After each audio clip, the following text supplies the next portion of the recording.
என்னைக்கு அரசிக்கு புதுசா ஒரு ஜோடி வந்துச்சோ, அப்பவே முடிஞ்சு போச்சுங்க. குமாரு வில்லன், வில்லன் தான் இறுதி வரைக்கும்.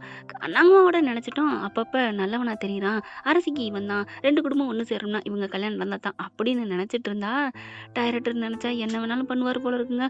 புதுசா ஒரு ஆள கொண்டாந்து சொருகி, இப்ப அவன் முழு வில்லனா ஆயிட்டான். முழுசா சந்திரமுகியா மாறி இருக்கிற குமாரை பாருங்கள் அப்படிங்கிற மாரி பழிய ஒட்டுமொத்தமா கதிர் மேல போட்டு, அப்பாவ பெரியப்பாவ தள்ளி விட்டு எல்லாம் ப்ரோமோல பார்த்துருப்பீங்க. இப்ப கைது பண்ணி கதிர உள்ளார வச்சாச்சு. என்னன்னு கதறி துடிக்கிறாங்க, அழுகுறாங்க. என்னப்பா நடந்துச்சுன்னு கதிர்ட்ட போய் கேட்க, கதிர் எவ்வளவோ சொல்றாங்க. ஆனா கேட்க மாட்டேங்கிறாங்க போலீஸு. ஏன்னா அந்த இடத்துல நீ தான் இருந்தேன்னு குமார் சொல்றான். குமாரன் தாங்க இருந்தான். குமார் தான் தள்ளி விட்டான்னு சொன்னா கேட்கவே இல்ல. அழுகுறாங்க. இங்க முத்துவேலுக்கு உயிருக்கு போராடிட்டு இருக்காங்க. அப்பதான் எல்லா செக்கப் மெடிக்கல் ரிப்போர்ட்லாம் கொண்டாங்க அப்படின்னு சொல்ல, மெடிக்கல் ரிப்போர்ட் எதுவுமே இல்ல. அப்ப கதிர் இருந்துட்டு என்கிட்ட தான் இருக்கு அப்படின்னு சொல்ல, பாண்டியன் என்ன பண்றாரு, இதுக்கு மேல இனிமே மறைக்க கூடாதுடா. நான் எல்லாத்தையும் சொல்றேன் அப்படின்னு சொல்லிட்டு, இங்க பாருங்க அத்தை அப்படின்னு எல்லா உண்மையும் சொல்லிடுறாரு. ரிப்போர்ட்டையும் குடுக்க, ஐயோ! என் பிள்ளைக்கு கேன்சரா? இது தெரியாம நாங்கலாம் இருந்துட்டோமே! அதுக்கு தான் என் புள்ள காப்பாத்திருக்கானா? அப்படின்னு அம்மாச்சி அழுகுது. அதே மாரி ராஜி அம்மாவும், இது தெரிஞ்சு தான் அவரு மாப்பிள்ளைய அப்படி பார்த்துக்கிட்டாரா? மருமைய நம்மள நல்லா பார்த்துக்கிட்டான்னு, இந்த குமார் பையன் ஏன் இப்படி பண்றான்? குமார் பையன் இப்படி பழிய போட்டானே! அப்படின்னு சொல்லி அழுகுறாங்க. முத்துவேல கண்ணுங்கருந்தமா பார்க்குறாங்க. முத்துவேலு கண்ணே திறக்க முடியாம இருக்காரு. என்ன பண்றது? ஏது பண்றதுன்னு தெரியல. எல்லா ரிப்போர்ட்டையும் பார்க்குறாங்க. என்னம்மா? பாவங்க இப்பதாங்க அவர் கேன்சருக்கு ஆப்ரேஷன் பண்ணியிருக்கு. ஐயோ! அவங்க இரணி ஆப்ரேஷன் என்ட்ட பொய் சொல்லிட்டாங்களே! அப்படின்னு சொல்லி அழுகுறாங்க. ராஜி அப்படி துடிக்குது. என்ன பண்றது? ஏது பண்றதுன்னு தெரியல. ஏன் இப்படி கதிர் எல்லாத்தையும் மறைச்சான்? ஐயோ! அப்படின்னு சொல்லிட்டு செம்ம கோவத்தோட குமார போய் பார்க்குறாங்க. ஏன்டா அப்படி பண்ற? எதுக்குடா அப்படி பண்ற? நீ தள்ளி விட்டு என் கதிர் மேல பழிய போடுறியா? நான் ஒண்ணும் தள்ளி விடல. அவன் தான் தள்ளி விட்டுருக்கான். கொஞ்ச நாளா பின்னாடியே திரிஞ்சான்ல. சொத்துக்காக பின்னாடியே போய் திரிஞ்சிருப்பான். சொத்து இல்லைன்னு தெரிஞ்சோனே தள்ளி விட்டான் போல இருக்கு. இங்க பார், சொத்துக்காக அலையிறவன் நீங்க. நீனும் உங்க அப்பனும். என் புருஷன் இல்ல. என் புருஷனும் என் மாமனார் குடும்பமும் ரொம்ப தங்கமானவங்க. உன் சொத்துக்காக அப்படின்னா என்னைக்கே எழுதி வாங்கியிருப்பானே. நேரங்காலம் பார்த்து வாங்கணும்னு நல்ல பிள்ளையா நடிச்சிருக்கேன். இங்க பார், எங்க பெரியப்பாவை போட்டு தள்ளினது உன் புருஷன். நான் கண்ணால பார்த்தேன். கதிர் தான், கதிர் தான். ஏன்னா கதிர் சொத்த பூரா வாங்கிருவாங்கிற ஒரு இதுல இவங்க உளர்றாங்க. ஆனா எவ்வளவு சொல்லி பார்க்கறாங்க, முடியலங்க. இப்ப கோர்ட்டுக்கு கேஸ் போயிருக்குங்க. கோர்ட்ல வாதாடுறாங்க. குமார் என்ன பண்றான்? கண்ணால பார்த்தேன். கதிர் தான் தள்ளி விட்டான்னு கதிர் எவ்வளவோ சொல்றாங்க. நான் தள்ளல, இவன் தான் தள்ளி விட்டான் அப்படின்னு சொல்லிட்டு, அப்ப பார்த்தீங்கன்னா ராஜி எந்திரிச்சிருது. இங்க பாருங்க, எங்க அப்பாவுக்கு இந்த மாரி கேன்சர் நோய் இருக்கு. அதுக்காக குணப்படுத்துறதுக்கு இங்க பாருங்க, எல்லா ரிப்போர்ட்டையும் பாருங்க. ஊருக்கெல்லாம் போயிட்டு கண்ணும் கருத்துமா காப்பாத்தியாந்து விட்டுருக்காரு என் புருஷன். அப்படி இருக்கல என் அண்ணன் பொய் சொல்றான், இவரான பொய் சொல்றான் அப்படின்னு சொல்லிட்டு லெஃப்ட் ரைட்டு வாங்குறாங்க ராஜி. அவங்களும் நீதிபதியுமே கொஞ்சம் நம்புற மாதிரி இருக்கு.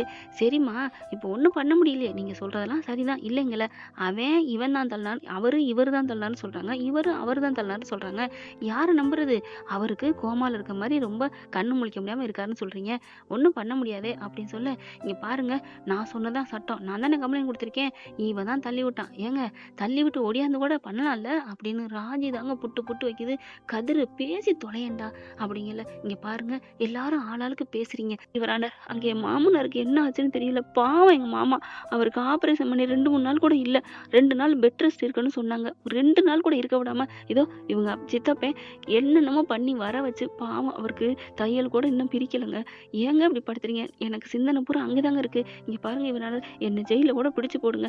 நான் தள்ளி விட்டேன்னு கூட இருந்துட்டு போட்டும். டேய் அதான்டா உண்மை அப்படின்னு குமார் சொல்ல, இங்க பாரு என்ன பேச விடு.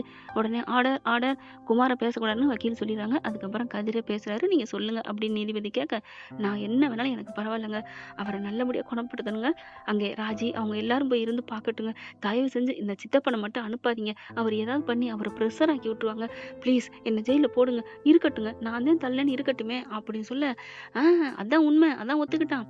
பரவாயில்லப்பா, நான் போய் தான் சொன்னேன். இப்போ உண்மை சொல்றேன். நான் தான் தள்ளி விட்டேன். நீ சொன்னது சரி போதுமா? கதிரு, ஏன் கதிர் இப்படிலாம் சொல்ற அப்படின்னு ராஜியும் கோமதியும் கத்துறாங்க கடந்துட்டு. இல்லம்மா, நான் போறேம்மா. உங்க அண்ணன், என் மாமா, ராஜி அப்பா நல்லா இருக்கணும், அதுதான் என்னோட ஆசை. ஒரு காரியத்தை எடுத்துட்டா உன் புள்ள அதை கணக்கச்சிதமா முடிப்பான். அதுதான் அவனோட கொள்கைன்னு உங்களுக்கு புரியுதா? புரியலையாம்மா? தெரியும் தானே? தெரியும்டா கதிர். அதுக்காக செய்யாத தப்ப ஏன்டா நீ பண்ணேன்னு சொல்லணும் அப்படி சொல்ல, விடுங்கம்மா, ஒரு உயிரை நான் காப்பாத்தினேங்கிற சந்தோஷத்தோட போவேன். ஒழுங்கா அவரோட ட்ரீட்மெண்ட் நடக்கும்ல. இது கேஸ் அது இதுன்னு அலைஞ்சிட்டு இருந்தா பாவம் அம்மாச்சியை பாருங்க அப்படின்னு சொல்ல, கதிர் எவ்வளவு தாண்டா நீ என் குடும்பத்துக்காக எனக்காக கஷ்டப்படுவ அப்படின்னு கோமதி சொல்ல, ஏமா உன் குடும்பம் என் குடும்பம் பிரிச்சு பேசுற? ராஜி ராஜி யாரும்மா? என் பொண்டாட்டிம்மா. அவளுக்காக நான் என்ன வேணாலும் செய்வேம்மா.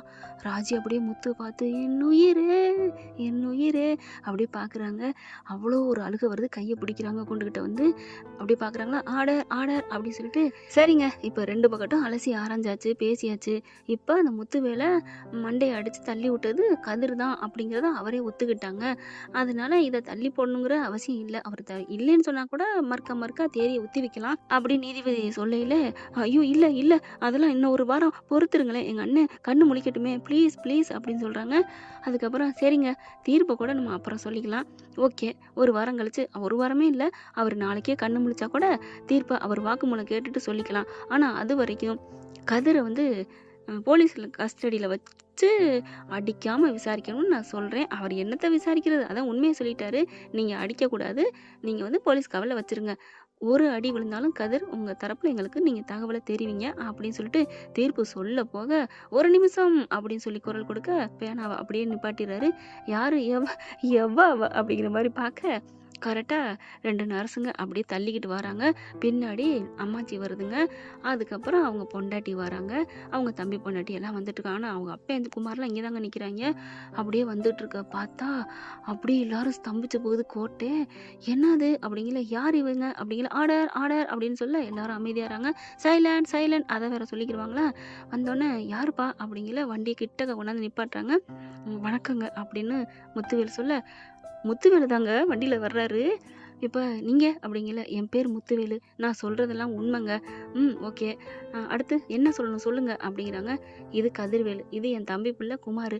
ஓகே, இவர் என் தங்கச்சி பிள்ளை, இது என் தம்பி பிள்ளைங்க, 2 பேருமே என் பிள்ளைங்க தாங்க அப்படிங்கிறாரு. சரிங்க, கேஸுக்கு என்ன சம்மந்தம், உங்களை தள்ளி விட்டது யாரு அதை சொல்லுங்க. இல்லைங்க, நான் சொல்ல வந்ததை சொல்லிடணும்ல. சரி நான் சொல்லிடுறேன் அப்படின்னு சொல்லிட்டு என்னை கூட்டிகிட்டு என் கதிர் மாப்பிள்ள தான் போனார். ஒருத்தவங்க பணம் கேட்டிருந்தாங்க, அவங்களுக்கு கொடுத்துட்டு எங்கள் தோட்டத்தெல்லாம் சுற்றி காமிச்சிட்டு இருந்தேங்க. ஆனால் பணம் காசுன்னு ஆசைப்படுற மனுஷன் இல்லைங்க என் மருமவன். என்னை தங்கமாக பார்த்துட்டாருங்க. ஆப்ரேஷன் பண்ணி அப்படி ஒரு பெத்த புள்ள மாதிரி பார்த்துக்கிட்டாருங்க. அவர் கண்ணு முன்னாடி தள்ளி விட்டாலும் கூட அதுக்கு ஒரு காரணம் இருக்குன்னு நான் சொல்கிறேன். அந்த அளவுக்கு அந்த நல்ல மனுஷனா என் கண்ணுக்கு கடவுளா கதிர்வேல முருகனா தெரியுது என் மருமவன். அப்படிப்பட்டவன் எப்படிங்க தள்ள முடியும்? அப்ப யாருங்க தள்ளி விட்டா, வேற யாரு? அங்கே ஓடி பின்னாலே வந்து எங்க சொத்தை எழுதி கொடுத்துருவாங்களோன்னு என் தம்பியும் இவனும் பறக்குறாங்க, ஆளா பறக்குறாங்க. இங்க பாரு பத்திரத்தை அப்படின்னு காமிக்கிறாங்களா. இங்க பாருங்க இவரான, இதுல எல்லா பத்திரமும் எங்களுக்கே எதுவும் சம்மந்தமே இல்லைன்ட்டு என் தம்பி பேருக்கே எல்லாம் எழுதிட்டேன் அப்படின்னு சொல்லிட்டு அப்படியே இந்த வக்கீல்கிட்ட கொடுக்குறாங்க. அப்படியே குடுக்கையில கோவம் வருது, தூக்கி போடுறாருங்க. அதுக்கப்புறம் பொறுக்கி எடுத்துக்கிறாங்களா. குமாருக்கு அதாவது சக்திவேல் வச்ச வக்கீலுங்கிறனால கோவம் வருது. பணத்துக்காக இப்படி போய் பண்றாங்கன்னு அந்த இதெல்லாம் பொறுக்கிட்டு கொண்டே சப்மிட் பண்றாங்க. என்னப்பா உன் பேர்ல எல்லா சொத்தையும் எழுதி வச்சுட்டாங்க போல இருக்கு. குமார் பாக்குறான், ஐயோ இது தெரியாம இவங்க மேல பழி போட்டோமே, அப்போ பெரியப்பா எல்லா சொத்தையும் நமக்கு தான் எழுதி வச்சிருக்காரா ச்சே அப்படின்னு பாக்குறாங்க. ஆமா, இது எப்போ எழுதி வச்சிருக்கீங்க போல இருக்கே. ஆமாங்க சார், எத்தனையோ வருஷத்துக்கு முன்னாடி எழுதிட்டேங்க. ஆனா அது புரிஞ்சுக்காம நான் இதுங்களுக்கு தங்கச்சி குடும்பத்துக்கு சொத்து எழுதிடுவேன்னு பின்னாடியே காவ கத்துட்டு இருக்கேன். எனக்கு நிம்மதியே இல்லை, என்னை ஆளை விடுங்கன்னு சொல்ல வந்துட்டேன் அப்படின்ட்டு. அதுக்கப்புறம் யாருங்க தள்ளி விட்டது, நான் சொல்லலாம் யார் தள்ளி விட்டதுன்னு. என்னை யாரும் தள்ளி விடலைங்க. என்ன சொல்றீங்க? ஆமாங்க, நானா தான் மண்டையை கொண்டே அதுல தள்ளி விட்டேன். என்னை அதாவது மயக்கம் வந்துருச்சு, என்னை வந்து காப்பாத்தினான் கதிர். அதைத்தான் என் தம்பி பிள்ளை பார்த்துட்டு இந்த மாதிரி சொல்லிட்டான் அப்படி சொல்ல அப்படியே பாக்குறாரு கதிர். அப்போ அவன் தான் தள்ளி விட்டான்னு சொன்னது, அதுதான் சும்மா சொன்னேன்னு சொல்லிட்டானே. கதிர் வந்து ஆரம்பத்துல இருந்தே ஒத்துக்கலைங்க. எல்லாம் கேட்கவும் ஆமான்னு சொன்னான், குமார் தான் தள்ளி விட்டான்னு. ஆனா வாயை திறந்து அவன் தான் தள்ளி விட்டான்னு அவன் மனசார சொல்லல. தான் சொன்னது வேற வழி இல்லாம சொல்லிக்கிட்டான், நான் தான் விழுந்தேன் போதுமா அப்படின்னு சொல்ல. என்னங்க விசித்திரமானது இருக்கு, சொத்து இல்லைன்னு அவங்க பேசுறாங்க, சொத்தெல்லாம் எழுதி வச்சுட்டு நீங்க பேசுறீங்க. தள்ளி விட்டான்னு அவர் சொல்றாரு, தள்ளிய விடல தானா விழுந்தேன்னு நீங்க சொல்றீங்க. அட போங்கப்பா, இந்த கேஸை தள்ளுபடி பண்றேன், ஆளை விடுங்கப்பா, நேரம் வேஸ்ட் டைம் வேஸ்ட் எல்லாம் அப்படின்னு சொல்லிடுறாங்களா. அதுக்கப்புறம் எல்லாம் முடிச்சோன்னே குமார் இறங்கி வந்து பெரியப்பா அப்படின்னு காலில் விழுக, போங்கடா அப்படின்னு கையை மேலே நீட்டுறாரு. அப்படியே எந்திரிக்கிறேன் குமார். பெரியப்பா என்னை மன்னிச்சிருங்க பெரியப்பா. சக்திவேல் வராரு, அண்ணே சொத்து பூரா எனக்கு தான் எழுதி வச்சிட்டியாண்ணே. அட பாவி, இப்போ கூட தள்ளி விட்டது குமாரன் கதிர்வேலைன்னு நினச்சி கோச்சிட்டோம். நீ அப்போ அவன் தள்ளி விடலையானே, என் பிள்ளை தான் தள்ளி விட்டானான்னு நீ கேட்டிருந்தீன்னா நான் எழுதி வச்சதுக்கு கொஞ்சமாவது நிம்மதியாக இருந்திருக்கும்டா. ஆனால் இன்னமும் அந்த சொத்து கட்டிக்கிட்டு சொத்துங்கிறீல ஏன்டா? இல்லைண்ணே, அவங்க சொத்து பூராத்தையும் ஆட்டையை போட்டா. இங்கே பார், மறுபடியும் சொல்லாத. உன் சொத்து அவங்களோட காரணம் சமம், சரியா? மரியாதையா ஓடிக்கிட்டே இருங்க அப்படின்னு சொல்லிட்டு என்ன பண்றாரு, திரும்புறாரு. அம்மா நம்ம நம்ம கோமதி வீட்டுக்கே போயிருவோமா? சரியா வாயா, ஏன்னா அங்கேதான் எனக்கு நிம்மதி இருக்கு, இங்க நிம்மதி இருக்காது அப்படின்னு சொல்லிட்டு கிளம்ப வடிவ பாக்குறாரு. நானும் வரேங்க அப்படியே கிளம்புறாங்களா. மாறி பாக்குது. நானும் வர்றேன் அப்படிங்க. உனக்கு உன் புருஷன் தான் முக்கியம், நீ அங்கே இரு அப்படின்னு எல்லாம் விட்டு வந்துடுறாங்க. இப்ப சக்திவேலுக்கு என்ன சொல்றதுன்னு தெரியல. குமாரு என்னடா நடக்குதுங்க? அதான் புரியலப்பா. என்னப்பா சொத்தையும் எழுதி வச்சுட்டாரு, என்னையும் காட்டி கொடுக்காம போயிட்டாருப்பா. இப்ப மட்டும் என் அண்ணன் சொல்லியிருந்தா என்னடா இருக்கும், நீ நேரம் கம்பி எண்ணிருப்படா. உனக்கு எங்கேயோ மச்சம் இருக்குடா அவனே. அதனாலதான் அன்னைக்கு அரசி பிள்ளை காப்பாத்துச்சு, இன்னைக்கு அண்ணன் காப்பாத்திருக்கான், என் தங்கச்சி பிள்ளையும் காப்பாத்திருக்கு. பரவாயில்லடா, முத்துவேல் சொன்ன மாதிரி பாண்டி நல்லா தான் நம்ம அவனை வளர்த்திருக்கான். மாமே எதுவும் ஆயிடக்கூடாதுன்னு கண்ணும் கருத்துமா பார்த்திருக்கேன். அதே மாதிரி உனக்கும் ஒன்னும் ஆயிடக்கூடாதுன்னு அவன் சாமானியமா சொல்லலடா, நீ தள்ளி விட்டேன்னு. வேற வழி இல்லாம கிளறி கிளறி கேட்டதுனால ஒன்னேன்னு சொன்னான். மத்தபடி தானே பழி போட்டுக்கிட்டானேடா அப்படின்னு சொல்லி பேச, சரி வா, சொத்து நமக்கு வந்துருச்சு, அதை வச்சு நம்ம வாழ வேண்டியதான். அப்பா பெரியப்பா அங்க போறாரப்பா, அது அசிங்கம் இல்லையா? பாத்துக்கலாம்டா. ஊரு பூரா அண்ணனை விரட்டான்னு சொல்லுமே, பாத்துக்கலாம்டா. அம்மாவையும் விரட்டிக்கிறேன்னு சொல்லுவாங்களே, பாத்துக்கிறேன்டா. அப்பா என்னப்பா பாயிண்ட் வரட்டும் மாதிரி பேசுறேன், டே பாத்துக்கலாம் வாடா அப்படின்ட்டு போறாங்க. இங்க முத்துவேலு சந்தோஷமா அம்மா கூட்டிட்டு பொண்டாட்டியும் கூட்டிட்டு போக அப்படி பாக்குறாங்க. பாண்டியா, ஐயோ என்னங்க நான் இங்க வர்றதில்ல, ஐயோ நீங்க வர நான் கொடுத்து வச்சிருக்கணும், அந்த சாமியே வீடு தேடி வந்த மாதிரி. டேய் கதிரு, டேய் செந்தில், சரவணா வாங்கடா எல்லாரும். வந்துட்டேன்பா. மாமா கூட்டி கொண்டு போய் இரு ஏசி ரூம் எது, என் ரூம்ல கொண்டு போய் வை அப்படின்னு. இல்ல நான் ஃப்ரீயா எல்லாரையும் பார்க்கணும்னு ஆசைப்படுறேன், ஏசி எனக்கு வேணாம், ஒரு கட்டில் மெத்தே வெளியிலே போடு, ஃபேன் இருக்கா? இருக்கு, அது போதும். எனக்கு அங்க வாழ்ந்த வாழ்க்கை நிம்மதியே இல்ல. பணங்காசு இருக்கு, சக்திவேலு என்ன சொல்லுவான் ஏது சொல்லுவான், பாசம் இருக்கு, பாசத்தை வச்சு என்னை மிரட்டிட்டான், எனக்கு வாழவே பிடிக்கல, நான் ஃப்ரீயா இங்கே இருக்கேன். சரிப்பா அப்படின்னு உடனே ஆர்டர் பண்றாரு. 10 நிமிஷத்துல கட்டில் மெத்த வருது, ஏர் கூலர் வருது. கதிரு என்னடா, நான் பண்ணிட்டோம்ல, ஹாலுன்னு மாமா வாயிலிருந்து எப்ப வந்துச்சா அப்பயே முடிச்சிட்டோம்ல அப்படின்னு ரொம்ப சந்தோஷமா இருக்கு. அப்படி போடுறாங்க. அதுக்கப்புறம் கோமதி, ராஜி என்னன்னு, நான் ராஜி ரூம பார்க்கணும் வானே அப்படின்னு கூட்டி போக, ராஜி என்னை கூட்டி போ அப்படிங்கிற கோமதிக்கு புரிஞ்சுக்கிறது. சரி நீ மட்டும் போ, கதிரு நீயும் போடா. அம்மா நீங்க நான் அப்புறம் பாத்துக்கண்டா. மக வாழ்ற இடத்த பார்க்க ஆசைப்படுறாரு. இப்போ இது தங்கச்சி வாழ்ற இடம் ஃபுல்லு, மக ரூம் இருக்கு இல்லையா, அதை பார்க்க ஆசைப்படுறாங்க. இதுதான் உன் கட்டிலம்மா, இதுதான் ஆமாப்பா. இது என்னம்மா பாயந்தலானி கீழே கிடக்கு? அது வந்துப்பா, என்னம்மா இன்னும் நீங்க மனசார ஒண்ணு சேர்ந்து வாழலையா? என்னமோ பெருமையா பேத்திக்கிட்டீங்க ஆதர்ச தம்பதிகள்னு. அப்பா உடம்பால வாழ்றதன் வாழ்க்கை இல்லப்பா, உள்ளத்தால வாழ்றையும் வாழ்க்கைப்பா.